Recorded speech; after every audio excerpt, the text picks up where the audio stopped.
यल्लामा देवीच्या नावानं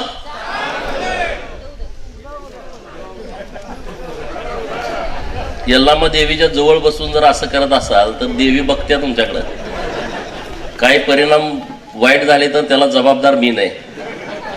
ओ गुब्बी साहेब वर या ना. उंचाळकर साहेब प्रत्येकाला बोलवायला लागतंय. महाराष्ट्र आणि कर्नाटकातील लाखो बहुजनांची कुलदेवी श्री यल्लामा देवीच्या पवित्र प्रांगणामध्ये जत नगर परिषदेच्या नगराध्यक्षपदी आणि बाकीचे 23 उमेदवार मायबाप जनतेने निवडून दिले. लोकशाहीमध्ये निवडणुकांना एक वेगळं स्थान आहे. मतदात्यांना एक वेगळं महत्व आहे.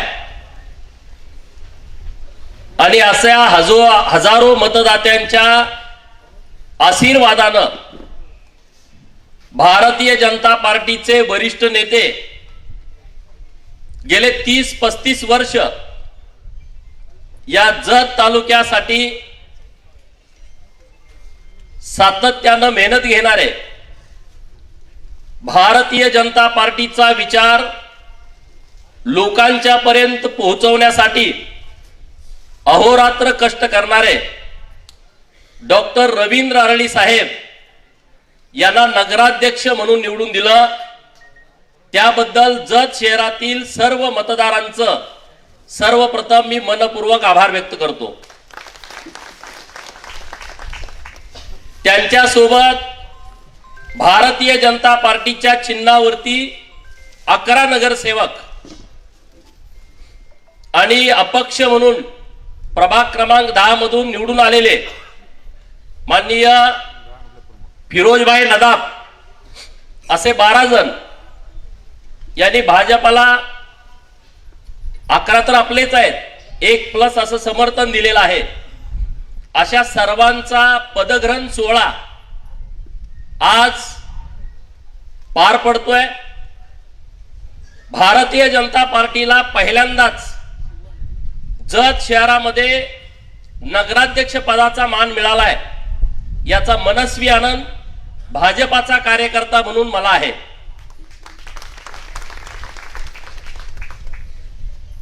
यल्लामा देवीच्या प्रांगणामध्ये आपण कार्यक्रम यासाठी घेतोय की जत तालुक्यामध्ये अनेक प्रश्न आहेत, अनेक अडचणी आहेत.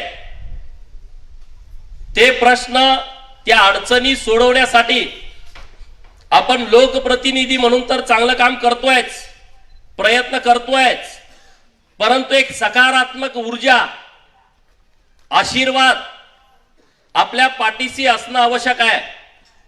आणि आपली यल्लामा देवी अत्यंत कडक आहे, तुम्हाला माहित आहे.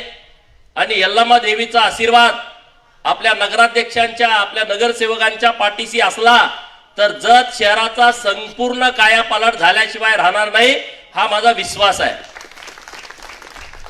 आणि यल्लामा देवीच्या साक्षीनं जर आपण पदग्रहण करत असेल तर आपली जबाबदारी पण वाढलेली आहे. आपल्याला या गावातल्या सामान्यातल्या सामान्य लोकांच्यासाठी काम करायचं आहे, गरीबातल्या गरीब लोकांच्यासाठी काम करायचं आहे. या शहराचा चेहरा बदलावा, या शहरामध्ये पायाभूत सुविधा निर्माण करता याव्यात, यासाठी मेहनत घ्यायची आहे. आणि म्हणून यल्लामा देवी, अंबा माता, चिंगी बाबा, बंकेश्वर, काली माता आणि आपल्या तालुक्यातल्या अनेक देवांचा आशीर्वाद हा आपल्या सर्व पदाधिकाऱ्यांच्या पाठीशी आहे. आणि मला विश्वास आहे की डॉक्टर साहेब आणि त्यांचे सगळे सहकारी हे अत्यंत वेळ देऊन जत शहरातल्या लोकांच्या ज्या आशा अपेक्षा आहेत, आकांक्षा आहेत, ते 100% पूर्ण करतील.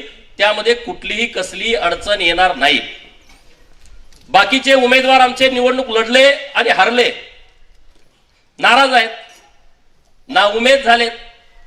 पण त्यांना मला हेच सांगायचं आहे निवडणुकीमध्ये असं होत राहतं, जे 100 मतांनी पडलेत, जे 50 मतांनी पडलेत, जे 200 मतांनी पडलेत, त्यांनी फक्त पवन कुंभारला हटवावं. तो तर नशिबानं पडलाय. फिरोजबाई दोघं आता एकाच व्यासपीठावरती आहेत. म्हणजे आपण राजकारणामध्ये निवडणूक लढवतोय हे सगळं लोकांच्या हातामध्ये आहे. लोक ठरवत असतात.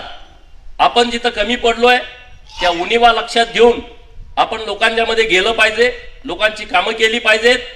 ज्या प्रभागात नगरसेवक निवडून आले तिथं तर 100% आम्ही काम करूच, पण जिथं आमचे उमेदवार पडलेत तिथं 101% चांगलं काम करू आम्ही. त्यामुळे त्यांनी चिंता करण्याची आवश्यकता नाही. आज उपनगराध्यक्ष पदाची पण निवड आहे आणि आमचे गौतम भैया आणि विक्रम दादा दोघं इच्छुक होते. दोघांनी काल बसून ठरवलं की विक्रम दादांनी उपनगराध्यक्ष पहिल्या वेळेस व्हावं आणि दुसऱ्या वेळेस गौतम भैयांनी व्हावं. त्या दोघांच्यासाठी पण जोरदार टाळ्या वाजवाव्या.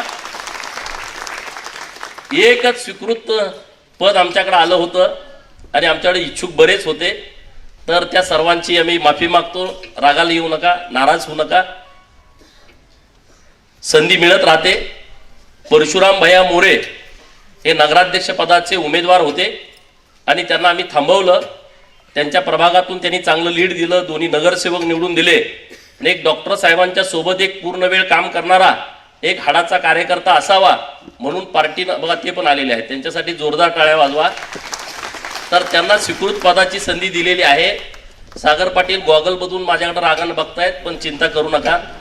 व्यासपीठावरती पण दोघं चौघं माझ्या पाठीमागं आहेत, परंतु त्यांना मी 100% शब्द देतोय की तुम्हाला योग्य सन्मान मिळेल. काही चिंता करू नका. हे एक साधन आहे. पद म्हणजे लोकांच्यासाठी काम करण्यासाठी. पद असल्यावरच काम होतंय अशातला भाग नाही. मी तुमच्यासाठी आहे ना. इथं बसलेला सामान्य माणूस तुम्ही आमदारच आहात, कारण तुम्ही सांगितलेलं काम मी 100% करतोय. म्हणजे तुम्ही तिथं लोकांच्यासाठी आमदार आहे.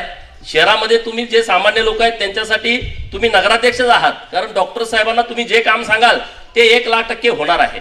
त्यामुळे काही चिंता करू नका. आपल्याला डेव्हलपमेंट करायची आहे. आपले राजे डपळे साहेब इथं या कार्यक्रमासाठी उपस्थित आहेत. यल्लामा देवीचा संपूर्ण परिसर डेव्हलप करण्याचं स्वप्न आम्ही पाहतोय. की मी ही यात्रा बघतोय गेल्या वर्षांपासून. मी माझ्या आयुष्यात एवढी मोठी यात्राच बघितली नाही की जी 10 दिवस चालते आणि 2-2, 3-3 तास ट्रॅफिक इथं होते. 10 दिवस कंटिन्यू अशी यात्राच मी पाहिली नाही.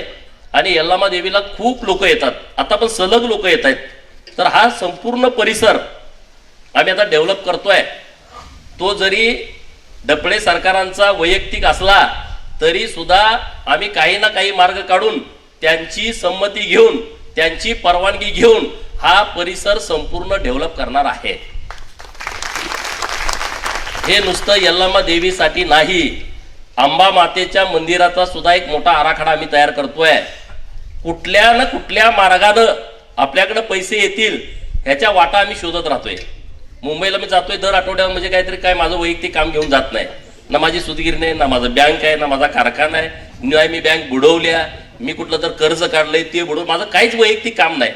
माझं काम एकच आहे, देवाभावांच्याकडे जाणं, मंत्रिमंडळातील सगळी मंत्री महोदयांच्याकडे जाणं आणि त्यांच्याकडून जतसाठी काही येतंय का याच्यासाठी प्रयत्न करणं. आणि म्हणून अंबा माता मंदिर हे फॉरेस्ट एरियामध्ये असल्या कारणानं फॉरेस्टच्या माध्यमातून एक वेगळा आराखडा आम्ही तयार करतोय. आणि अंबा माता मंदिर, यल्लामा देवीचं मंदिर हे दोन्ही मंदिराचा परिसर अत्यंत चांगल्या पद्धतीनं डेव्हलप करतोय. आता मी आमदार झाल्याच्या नंतर अगोदर 2 आणि नंतर 7 अशा 9 मंदिरांना तीर्थक्षेत्र ब चा दर्जा देण्यामध्ये आम्ही यशस्वी ठरलोय. राज्याचे मुख्यमंत्री माननीय देवाभाऊ आणि ग्रामविकास खात्याचे मंत्री माननीय जयाभाऊ यांच्यासाठी जरा जोरदार टाळ्या वाजवा. इतक्या जोरात टाळ्या वाजवा की त्यांच्यापर्यंत गेल्या पाहिजेत आणि 45 कोटी रुपये त्यांनी दिले पाहिजेत. कारण एका मंदिराला 5 कोटी रुपये द्यायचे आहेत सरकार. किती? एका मंदिराला 5 कोटी. आता लोक माझ्यावरती टीका टिप्पणी करतात खालच्या लेवलला जाऊन. मग मी यायच्या अगोदर इथं देवस्थान आपली होती का नव्हती? मी यायच्या अगोदर इथं आमदारपद होतं की नव्हतं? मी यायच्या अगोदर इथं सरकार होतं की नव्हतं? ग्रामविकास खातं होतं की नव्हतं? तेव्हा कोणी मुख्यमंत्री होतं की नव्हतं? सगळं होतं, परंतु भावना नाही. अरे इतकी मोठी दैवी शक्ती जत तालुक्यामध्ये आहे भारतातल्या कुठल्याच तालुक्यात नाही, मी अत्यंत जबाबदारीने बोलतोय, भारतातल्या कुठल्याच तालुक्यामध्ये ही शक्ती नाही आहे. इतकी मंदिरं एका तालुक्यात, वळीनं नावं घेतली तर 36 नावं होत आहेत, आणखी वाढायला लागलेत. मला काल नंदीवाले समाजाचा फोन आला की डफळापूरमध्ये महाराष्ट्रातला सगळा नंदीवाले समाज येतो, तिथं मरगुबाईचं मंदिर आहे. परवा मी दरीवडचीला गेलो, तिथे लोक म्हणले आमचं एक मंदिर राहिलंय. अरे म्हटलं मी 2 महिने मीडियात बोलतोय, 2 महिने सातत्यानं तुम्ही मला सांगायला पाहिजे ना. म्हणजे इतकी मोठी शक्ती आपल्या तालुक्यामध्ये आहे हे आपल्या तालुक्यातल्याच लोकांना माहित नव्हतं. आणि म्हणून संपूर्ण तालुक्यातल्या मंदिरांचा एक विकास आराखडा करतोय. एक एजन्सी आम्ही अपॉइंट केलेली आहे मुंबईची, त्यांनाही आम्ही काम दिलेलं आहे. एकत्रितपणे हे मंदिरं आणि सर्व मठ, म्हणजे आपला शिवानुभव मंडपापासून आपल्या बिळूरचा मठ असेल, उमराणीचा मठ असेल, सोर्डीचं दत्त मंदिराचा मठ असेल, भाऊसाहेब महाराजांचा मठ असेल, संघचा मठ असेल, बालगाव आश्रम असेल, असे सगळे मठ, असं एक एकत्रित डेव्हलपमेंटचा आम्ही आराखडा तयार करतोय. तो शेकडो कोटी रुपये जाईल. आणि मला विश्वास आहे की आता मी कॉपी टेबल बुक माननीय मुख्यमंत्री महोदयांच्या हस्ते प्रकाशित केलं. सगळ्या मंत्री महोदयांना मी कॉपी टेबल बुक दिलं. पत्रकार मित्रांना पण माझी विनंती आहे, तुम्ही ह्या विषयाकडे एका वेगळ्या नजरेनं बघण्याची आवश्यकता आहे. तुमचा सपोर्ट जेव्हा मला मिळेल तेव्हा मला काम करणं पण सोपं होईल. हे राजकारण संपून गेलं, महिन्याभरात जिल्हा परिषद पण संपून जाईल. परत 4-5 वर्ष 4 वर्ष तर निवडणुका नाही आहेत. निवडणुकीच्या वेळेस प्रत्येकाचं मत, प्रत्येकाचा विचार प्रत्येकाला असू शकतो, त्यांनी त्यांच्या पद्धतीनं जावं. पण पुढच्या 4 वर्षामध्ये, आणि डॉक्टर साहेबांतर आजपासून 5 वर्ष आहेत, तर या 5 वर्षामध्ये तुमच्या सर्वांच्या सहकार्याची आम्हाला आवश्यकता आहे. आणि तुम्ही आम्हाला मदत करा. सकारात्मकपणे आपण पुढे जाऊ. नुसतं आपल्याला बोलून चालणार नाही, आपल्याला त्याच्यावरती कृती करावी लागेल, आपल्याला त्याच्यावरती काम करावं लागेल. आणि आम्ही काम करायला तयार आहे ना. लोकांनी आम्हाला निवडून दिलंय, आमची जबाबदारी आहे. काल मी सगळे मैशाळचे अधिकारी घेऊन सकाळी 9 वाजल्यापासून सगळ्या लाईनची पाहणी केली. आणि मला आनंद आहे, यल्लामा देवीच्या साक्षीनं जत तालुक्यातल्या माझ्या मतदारांना सांगायला मला आनंद वाटतोय की मुख्य जी पाईपलाईन आहे मल्याळपर्यंत, बेडक पासून फक्त 4 किलोमीटर 57 किलोमीटर पैकी काम बाकी आहे. सगळं 53 किलोमीटर काम पूर्ण झालंय. 1600 मीटरचा जो बोगदा आहे फक्त 200 मीटर काम बाकी आहे. 1400 मीटरचं काम पूर्ण झालंय. टप्पा क्रमांक 1 जे पंप हाऊस आहे 90% काम पूर्ण झालंय. पुढच्या 6 महिन्यामध्ये मशिनरी सहित ते काम पूर्ण होत आहे. टप्पा क्रमांक 2चं जे पंप हाऊस आहे जे कुडनूर मध्ये आहे ते काम आता सुरू केलेलं आहे. ते पुढच्या 4 महिन्यामध्ये आपण पूर्ण करतोय. आणि मिरवाड आणि डफळापूरच्या ज्या मिरवाडच्या तलावामध्ये जे टप्पा क्रमांक 3 पंप हाऊस आहे त्याचंही काम करण्याच्या सूचना दिलेल्या आहेत. पुढच्या 3 महिन्यामध्ये ते पण काम पूर्ण होत आहे. आज मी तुमच्या समोर इथं यल्लामा देवीच्या मंदिरातून बोलतोय. तर डिसेंबर 2026 ला यल्लामा देवीच्या पायावरनं हे आपल्या नदीचं पाणी जाणार आहे यल्लामा देवीच्या साक्षीनं. आणि जत शहरातून सगळीकडं जत शहरातले लोक प्रचाराला गेलो, वाव इथं पाणी मल्हाळला तुम्ही काय करताय का नाही. मी काल त्या स्पॉटला गेलो. सदाशिव मासाळांचं घर आहे मल्हाळमध्ये, त्या घराच्या शेजारी जो वडापात्र आहे त्या वडापात्रामध्ये चेंबर काढण्याच्या सूचना काल दिलेल्या आहेत. आणि ही लाईन आता तयार होते. तर तिथं आपण चेंबर काढतोय की जत शहराला संपूर्ण पाणी आपल्याला मैशाळ योजनेचं दिलं जाईल. आणि 17 तलाव डिसेंबर 2026 ला, आता मी तुमच्याशी जानेवारी मध्ये बोलतोय, डिसेंबर 2026 ला आपण मैशाळच्या पाण्यानं 17 तलाव भरून घेणार आहे. 17 तलाव म्हणजे संघ पर्यंत पाणी जाणार आहे. संघचा तलाव सुद्धा डिसेंबर मध्येच आपण भरतोय. संघच्या तलावात पाणी जाणं याचा अर्थ संघचा कॅनॉल जो सुसलाग पर्यंत जातोय, सोनलकी पर्यंत जातोय, तिथपर्यंत ते पाणी जाणार आहे डिसेंबर महिन्यामध्ये. राहिलेली जी गावात जाल्याळ वगैरे ह्या परिसरातली त्यांच्यासाठी परत एक 7-8 महिने आपल्याला वेळ लागणार आहे. म्हणजे 2027च्या डिसेंबर पर्यंत आपल्या जत तालुक्यामध्ये एकही गाव, एकही शेतकरी असा राहणार नाही की ज्यांचं क्षेत्र मैशाळच्या पाण्याखाली ओलिताखाली आलं नाही. याची काळजी आम्ही सरकारच्या माध्यमातून घेतोय. 500 कोटी रुपये नाबार्डकडे आता प्रस्ताव दिलेला आहे. आता तो नियोजनकडे आहे. म्हणजे काम एक दिवस सुद्धा कुठलं थांबणार नाही. आणखी 2000 कोटीची गरज आहे आपल्या जत तालुक्याला. आता 2000 कोटी रुपये मिळालेत. आणखी 2000 कोटीचे गरज आहे. सगळी कामं सगळ्या पाईपलाईनी होण्यासाठी काही बॅरेजेस आपल्याला करायचे आहेत बोर नदीवरती. सोमलिंग बोरामणी साहेब बसलेत पुढं, वर या तुम्ही व्यासपीठावरती. त्यांच्यासारख्या सूचना असतात की तिथं काही बॅरेजेस आपल्याला नवीन तयार करायचे आहेत, कारण पाणी सोडल्यानंतर साठवायचं कुठं, तर ते पण आपण प्रस्ताव दिलेले आहेत. जुने जे पाझर तलाव आहेत जे गळतायत त्यांना साठवण तलावामध्ये रूपांतरित करायचं आहे. अशी सगळी कामं. उमराणीला पण पाणी डिसेंबरमध्ये येते बरं का. बसरगीवाले पण इथं आहेत, गुगवाडवाले इथं आहेत.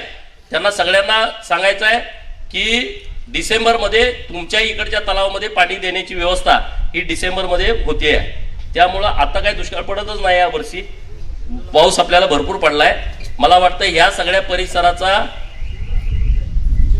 शिंदूर पण आलंच की, शिंदूर आलं, बिळूर आलं, बसरगी आलं, साळमाळगेवाडी, खिलारवाडी सगळेच ती गावं आली. म्हणजे मी आपलं एखादं गाव राहिलं तर लगेच म्हणा तुम्ही आमचं नाव घेतलं नाही, तुला जाऊ जिल्हा परिषद. असं काही करू नका. बरोबर ना. तुमच्या गावात पण येणार आहे मॅडम डिसेंबरच्या अगोदर. इकडची जी लाईन आहे कोळगिरी गुड्डापूर, यातलं 13 किलोमीटरचं काम पूर्ण झालंय आता मी तुमच्याशी बोलत असताना. इकडची जी मुचंडी लवंगा जी लाईन आहे त्या लाईनचं पण काम जोरात सुरू आहे. तरी मी कशासाठी सांगतोय, तुम्ही म्हणाला रे पाणी देतो म्हणून निवडणूक लढवली होती, मग याचं नेमकं चाललंय काय. तर आता उद्या पण मीटिंग लावली मी, परवा दिवशी ईडी साहेबांच्या सोबत परवा दिवशी मीटिंग लावलेली आहे की आपण एक तिसरी लाईन मागतोय ना. 2 लाईन टाकलेत, सव्वाशे कुसेकच्या 2 लाईन आहेत, परंतु आपलं क्षेत्र जास्त आहे, पुढे ते प्रॉब्लेम होणार आहेत. आणि ही बाब आम्ही निदर्शनास आणून दिल्याच्या नंतर जवळपास 600 कोटी रुपयाचं नवीन एस्टिमेट झालेलं आहे आणि म्हणून तिसरी लाईन प्रस्तावित केलेली आहे. तर त्याच्या संदर्भातली बैठक आम्ही परवा दिवशी शुक्रवारी पुण्यामध्ये लावलेली आहे. तर सातत्याने या विषयामध्ये आमचं लक्ष आहे. जे आपलं प्राणी संग्रहालय होतं ते राज्य सरकारनं मंजूर दिलं, त्याचं पत्र पण तुम्हाला मिळालंय. पुढच्या 3 महिन्यामध्ये केंद्र सरकारची मंजुरी माननीय देवाभाऊंच्या साथीने आम्ही घेतोय. 106 कोटी रुपये पहिल्या टप्प्यामध्ये मंजूर केलेले आहेत. त्याचं इस्टिमेट वाढू शकतं, ते 150 कोटी रुपयेपर्यंत जाऊ शकतं. आणि एक भव्य दिव्य देखणं प्राणी संग्रहालय आपल्या जतमध्ये होतंय की जेणेकरून आपलं जे सगळ्यांचं स्वप्न आहे पर्यटनासाठी बाहेरच्या तालुक्यातल्या लोकांनी जतला आलं पाहिजे, ते आपलं 100% स्वप्न पूर्ण होणार आहे. कारण 100 एकर जमिनीमध्ये एवढं मोठं प्राणी संग्रहालय आपल्या पश्चिम महाराष्ट्रामध्ये कुठंच नाही. महाराष्ट्रामध्ये कुठे एका दुसरा असेल तर मला त्याच्याविषयीची माहिती नाही, पण आपल्या पश्चिम महाराष्ट्रामध्ये तर नक्की नाही. आणि त्यामुळे मोठ्या प्रमाणात लोक आपल्या जतला येतील.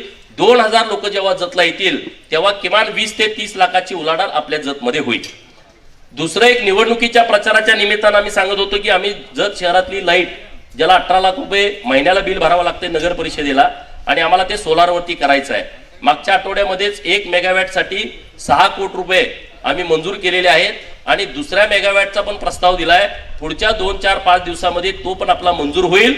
2 मेगावॅट लाईट आपण आपल्या जत शहरासाठी तयार करतोय. 1 रुपयाही आपल्याला बिल भरायची आवश्यकता नाही, 1 रुपया पण. त्यामुळे असे नवीन नवीन आमचे प्रयोग सुरू आहेत. आपली गंधर्व नदीचं जे खोलीकरण, रुंदीकरण आणि सुशोभीकरण करायचं आहे. आता तुम्हाला विनंती मला ही करायची आहे की जिथं जिथं सरकारी जागा आहेत, आपल्याकडे सरकारी जागा कमी आहेत. डपळे घराण्यांचं खरं तर आभार मानलं पाहिजे की त्यांनी खूप जागा आपल्या सरकारसाठी दिलेल्या आहेत. आता काय ते देतील मला वाटत नाही, आपण त्यांना विनंती करू, पण आताची परिस्थिती तशी नाही. पण ज्या जागा आहेत त्या तरी आपण ताब्यात ठेवल्या पाहिजेत. जिथं जिथं अतिक्रमण केलेलं आहे त्या सगळ्या लोकांना नम्र विनंती आहे की तुमच्या अतिक्रमणामुळं आपल्या गावाची शोभा पण जाते. आम्ही तुम्हाला जागा द्यायला तयार आहे, पण तुम्ही नगर परिषदेला सहकार्य करण्याची आवश्यकता आहे. आम्ही एक चांगलं शॉपिंग कॉम्प्लेक्स, जेवढ्या जागेमध्ये तुम्ही अतिक्रमण केलंय तिथं पैसे उपलब्ध करून आम्ही ते शॉपिंग कॉम्प्लेक्स करणार आहे. त्यामध्ये कुणी जर राजकारण करण्याचा प्रयत्न केला तर अजिबात खपवून घेतला जाणार नाही. तो आमच्या पार्टीचा असू द्या किंवा पुढच्या पार्टीचा असू द्या. जतच्या विकासाच्या दृष्टिकोनातून कुणी जरी अडवा आला तर आम्ही खपवून घेणार नाही. नंबर 1. नंबर 2, एसटी स्टँडची अवस्था प्रचंड वाईट आहे. एसटी डेपो करायचं आहे, तिथं काही अतिक्रमण आहेत. तिथल्याही लोकांना नम्र विनंती आहे की आता ती जागा हस्तांतरित करून घेतोय आम्ही पुढच्या 8-10 दिवसामध्ये.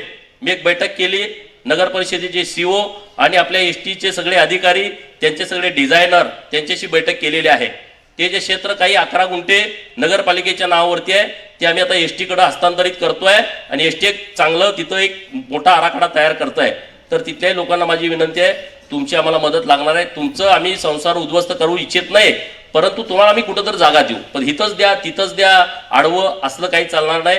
तुम्ही व्यवस्थितपणे चर्चा करावी. डॉक्टर साहेबांना आणि आमच्या सगळ्या नगरसेवकांना सगळ्यांनी सहकार्य करावं. आपल्या सर्वांचा एकच हेतू आहे की जतमध्ये बदल झाला पाहिजे, नाहीतर नुसते यायचे आणि पाट्या टाकायचे असला उद्योग आपल्याला करायचा नाही. जे आम्ही डॉक्टर साहेबांच्या ह्या आमच्या सगळ्या सहकारी मित्रांच्या निवडणुकीमध्ये गावातल्या लोकांना बोललोय, तो प्रत्येक शब्द आम्हाला खरा करायचा आहे. त्यासाठी तुम्ही आम्हाला मदत करा ना. आता तुम्ही आम्हाला निवडून दिलंय, तर आता तुम्ही आमच्या मानगुटी बसून करा, सांगा ना, हे गटार करा, हा रस्ता करा, इथं आमची ही अडचण आहे, इथं ती अडचण आहे. आम्ही काम करायला तयार आहे ना, परंतु आमच्या इथं हेच करायचं नाही, तेच करायचं नाही. मग क्रेडिट ह्याला जातंय. क्रेडिट तर सगळं आता आम्हालाच येणार आहे, दुसरं क्रेडिट कोणी जाऊ शकत नाही, कारण काम आम्हीच करणार आहे ना. क्रेडिटचा विषयच नाही, क्रेडिटसाठी आम्ही काम करतच नाही. आता काय काय वाढत तर आम्हाला खूप कमी मतं पडलेत, म्हणून आम्ही काय तिथं काम करणार नाही का? आम्ही तिथं काम करणार आहे. ही लोक आमची आहेत, आमच्या गावातली आहेत. त्यांना आमचं पटलं नसेल, त्यांना आम्हाला मत द्यावं वाटलं नसेल, म्हणून काय त्यांना आम्ही विकासापासून रोखू शकत नाही. आम्ही त्या भागात सुद्धा चांगला विकास करणार आहे. आणि त्यामुळं संपूर्ण शहर बदलाच्या दृष्टिकोनातून आपल्याला अत्यंत मेहनत घेण्याची आवश्यकता आहे. एक चांगला नगराध्यक्ष आपल्याला मिळाला आहे, हे तुम्ही खरं तर भाग्य समजात. शहरातली लोक डॉक्टर साहेब वेळ देतात, आता देतात ना वेळ. आता काय नाही, आज तर त्यांनी कुर्ता घातलाय, जॅकेट घातलंय, म्हणजे आज ते एकदम पुढारी लुक मध्ये आहेत. ते आता डॉक्टर फील्ड मधून आता पुढारी फील्ड मध्ये आज अधिकृतपणे आलेले आहेत. आज त्यांच्या लुकवरच दिसतंय. मी आलेल्याच म्हणलं डॉक्टर साहेब आता हेच कंटिन्यू करा तुम्ही. ते आता कोट आणि जॅकेट ते राहू द्या बाजूला. आता तुम्ही एकदम ओरिजिनल पुढारी झालाय आणि आता ते बरोबर हँडल करायला लागलेत गावातल्या लोकांना. त्यांना पण अंदाज यायला लागलाय सगळ्यांचा. अगोदर माझे लोक मला येऊन फसवतेत, आता तसं काही होत नाही. आता त्यांना 2-3 निवडणुका झाल्यामुळं संपूर्ण अंदाज आलाय. आणि आमची युवा टीम खूप चांगली आहे, सहकारी मित्र सगळे चांगले आहेत. रागाला येतात, ते बोलतात उलट सुलट, पण काम करतात, लोकांच्या मध्ये जातात, मेहनत करतात. असे आमचे सगळे सहकारी आहेत. विक्रमदादा ताड पण उपनगराध्यक्ष होत आहेत, तर त्यांनाही मी मनापासूनच्या खूप खूप शुभेच्छा देतो की त्यांनी वार्ड क्रमांक 6 न बघता पूर्ण शहरामध्ये लक्ष घालावं. शहरामध्ये पूर्ण डेव्हलपमेंटच्या दृष्टिकोनातून डॉक्टर साहेबांच्या सोबत काम करावं. नंतर आपले परशुभैया हे स्वीकृत नगरसेवक होत आहेत. त्यांना मी शब्द दिला होता वेगळा आणि झालं वेगळं, तर ते काय व्हायला तयार नव्हते. परंतु म्हटलं याशिवाय भांडणच मिटायचं नाही. आणि म्हटलं मग तुम्ही सदाभाऊ खोत आपले पाहुणे, किती वेळ मी उशीर बोलायचं सदाभाऊ येऊपर्यंत, त्यांचं जोरदार टाळ्या वाजून आपण स्वागत करावं. आजच्या कार्यक्रमाचे प्रमुख पाहुणे माननीय सदाभाऊ खोत साहेब, माजी मंत्री महाराष्ट्र राज्य, यांचं आगमन झालेलं आहे. त्यांचंही मनपूर्वक सहर्ष स्वागत आहे. त्यांना विनंती, जोरदार टाळ्याने आपण त्यांचं स्वागत करूयात. विनंती, आपण व्यासपीठावरती विराजमान व्हावं. माननीय सदाभाऊ खोत, माजी मंत्री महाराष्ट्र राज्य, या. त्यामुळं परशुभैयांची स्वीकृत सदस्य म्हणून, नगरसेवक म्हणून त्यांची आता निवड होते आहे. तर त्यांना पण मी खूप खूप शुभेच्छा देतो. ते सातत्यानं गावासाठी वेळ देत आहेत, आणखी ते जास्तीचा वेळ देतील आणि मोठ्या प्रमाणामध्ये शहरामध्ये बदल करण्यासाठी प्रयत्न करतील. आता सदाभाऊ आलेले आहेत. सदाभाऊंच्या माझ्या नावानं सगळे शिव्या देत होते. डॉक्टरांना नगराध्यक्ष पदाचा उमेदवार केल्यावर ते म्हणले अरे विधान परिषदेत सदस्य करतो म्हणले होते, आता डॉक्टरांना खाली कसं काय घेऊन आले, असे विरोधक प्रचार करत होते. विरोधकांना मी इतकंच सांगतो, डॉक्टर साहेबांची चिंता तुम्ही करू नका. डॉक्टर साहेबांची चिंता करण्यासाठी भारतीय जनता पार्टी सक्षम आहे, खंबीर आहे. आणि भारतीय जनता पार्टीचे नेते वर्षावरती बसलेले आहेत. ते योग्य वेळी योग्य निर्णय करतील. डॉक्टरांचा आज चांगला सन्मान पार्टीच्या, त्यामुळे कुणी काही चिंता करण्याची आवश्यकता नाही, काही काळजी करण्याची आवश्यकता नाही. पण शहरात लीड आम्हाला दिलं त्याबद्दल मी तुमचं मनापासून आभार देतो. शहरातली जनता किती हुशार आहे ते मला निवडणुकीच्या निकालानंतर कळालं. म्हणजे विधानसभेला कळालंच होतं, पण निवडणुकीनंतर कळालं. डॉक्टर आमचे 2,500च्या फरकाने निवडून येत आहेत आणि आमचे खालचे गडी 12 जण पडतायत. म्हणजे विचार करा, लोक किती विचारपूर्वक मतदान करतायत. म्हणजे वरची सीट निवडून येते, खालच्या सीटा आमच्या निवडून येत नाहीत. आटपाडीत पण तसंच झालं. सलग पहिल्या 1, 2, 3, 4, 5 सीटा आमच्या पडल्या आणि आमचा नगराधीश 1000 मतानं लीड आहे. म्हणजे लोक फार विचारपूर्वक मतदान करतात. आणि या निवडणुकीमध्ये शहरातल्या लोकांनी फक्त आणि फक्त देवाभाऊंच्याकडे बघून, आम्ही तर काय माध्यम आहोत, गोपीचंद पडळकर हा भाजपचा कार्यकर्ता आहे. भारतीय जनता पार्टीची ताकद गोपीचंदच्या मागे आहे म्हणून मी काम करू शकतो. हे माझं काम नाही आहे. मी फक्त मध्यस्थ आहे तुमचा. जत विधानसभा मतदारसंघातील मायबाप जनता आणि सरकार म्हणजे मुख्यमंत्री महोदय यांच्या मधला मी मध्यस्थ म्हणून तुम्ही मला नेमलंय. माझं काम इतकंच आहे, जत मध्ये काय पाहिजे इथं गावात फिरणं आणि ते जाऊन मुंबईत सांगणं, मुंबईमधनं निधी घेणं, इथे येऊन तुम्हाला सांगणं. म्हणजे पोस्टमनची जी भूमिका आहे सेम गोपीचंदची भूमिका आहे. इथलं पत्र घेऊन मुंबईला जाणं, मुंबईचं पत्र घेऊन गावाला येणं, याच्या पलीकडे दुसरं माझं काही काम नाही आणि माझं काही ते श्रेय नाही. फक्त भारतीय जनता पार्टी गोपीचंदच्या पाठीमागे उभी आहे म्हणून मी हे काम करू शकतो. आणि त्यामुळं देवाभाऊंचं खूप मोठं सहकार्य आपल्याला आहे. आणखी खूप आपल्याला करायचं आहे जतसाठी. चिंता करू नका. MIDCचा पण विषय मार्गी लागतोय. पास्तूरची जाहिरात रद्द करून टाकली. आता डायरेक्ट सरकार आणि केंद्र सरकारची योजना आहे. केंद्र सरकार आणि राज्य सरकार ती जमीन पहिल्यांदा खरेदी करते आणि मोठ्या कंपनीला देत आहे. माझ्यावर टीका होत होती, अरे काय झालं MIDCचं? अरे तुम्हाला जमलं नाही, तुम्हाला गावात साधं सभामंडप बांधायचं जमत नाही, तुम्ही MIDCचं कशाला चिंता करताय? MIDC पर्यंत तुम्ही जाऊच नका, त्याची तुम्हाला प्रोसेस माहित नाही, MIDC कशी होते माहित नाही, MIDC ची मंजुरी देताना कुठल्या कुठल्या प्रक्रियेत हे माहित नाही. उगाच इथं मीडिया घ्यायचं आणि द्यायचं ठोकून, आम्हाला त्यांना उत्तर देत बसायचं नाही, आम्हाला त्याच्यावरती काम करायचं आहे. आणि म्हणून आता जिल्हा परिषदच्या निवडणुकीच्या नंतर पहिलं प्राधान्य आहे हे MIDC कार्यान्वित करणं, मंजूर करून जमीन हस्तांतरित करणं आणि एक मोठी चांगली कंपनी तिथं आणणं, जी कंपनी 5-10 हजार लोकांना काम देईल, असा प्रामाणिक प्रयत्न आमचा सुरू आहे. आम्ही एक शब्द तुम्हाला खोटं सांगत नाही, प्रत्येक गोष्ट आम्ही तुम्हाला खरी सांगतोय. सदाभाऊ आम्ही दोघं सोबत असल्यामुळं आम्हाला तिथं काही अडचण येत नाही. आता आपलं MH-50 आहे तर सगळं रेडी झालंय. आता आचारसंहिता झाल्याच्या नंतर तेही सुरू होईल. तेव्हा पण लोक म्हणत होते की अरे कसं काय तुम्ही करताय, असं कुठं असतं का? तर ते झालं. आता तुम्ही गाड्या बुक करून ठेवा, तुम्हाला MH-59च्या गाड्या, आणि आपला वेगळा ब्रँड होईल ना जतचा. ईश्वरपूरला सदाभाऊनी मागणी केली. आता मी आणि सदाभाऊच गेलतो साहेबांच्याकडं, बरोबर ना? कधीपर्यंत होत आहे? त्यामुळं भावना काय आयडिया मिळाली ते मला सांगतात, मला काय मिळाले मी भावना सांगतो. असं आम्ही दोघं व्यवस्थितपणे चालू. आमच्या दोघात काहीतरी व्हावं असं बऱ्याच जणांना वाटतंय, पण काही होत नाही. आणि भावना आम्ही यावेळेस काही लोड जास्त दिला नाही नगरपंचायतच्या प्रचाराला, पण जिल्हा परिषदला भाऊ यावं लागेल तुम्हाला.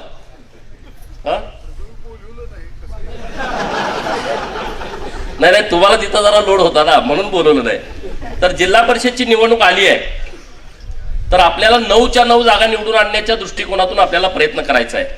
कारण 9 जागा जतमध्ये जोपर्यंत येत नाही तोपर्यंत भारतीय जनता पार्टीची सत्ता जिल्ह्यामध्ये येऊ शकत नाही, हे लक्षात ठेवा. आणि त्यामुळे सगळी जबाबदारी जतकरांच्या वरती अवलंबून आहे. जतकर ठरवतील ते जिल्ह्यामध्ये होईल अशा पद्धतीची परिस्थिती आहे. आणि त्यामुळे तुम्ही तशा पद्धतीने ठरवावं एवढी तुम्हाला कळकळीची विनंती करतो. परत एकदा डॉक्टर साहेबांना खूप खूप शुभेच्छा देतो. आज डॉक्टर साहेब जरा निगेटिव्ह होते, पण आता एकदम फ्रेश झालेत. कारण मी निकाल आल्यापासून डॉक्टर साहेबांना जेव्हा जेव्हा बघतोय त्यांची बॉडी लँग्वेज पूर्णपणे बदललेली आहे.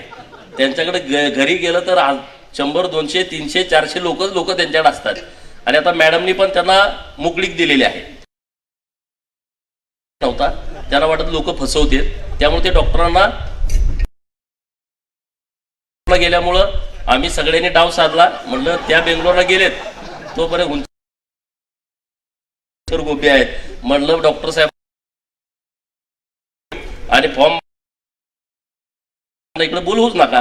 आणि फॉर्म भरून झाला, अर्ज माघारी घ्यायची मुदत आणि त्या प्रचाराला पण. तर आता खूप आभार व्यक्त करतो की आम्ही संकल्पना मांडली, या मंदिर परिसरामध्ये मान्यता दिली.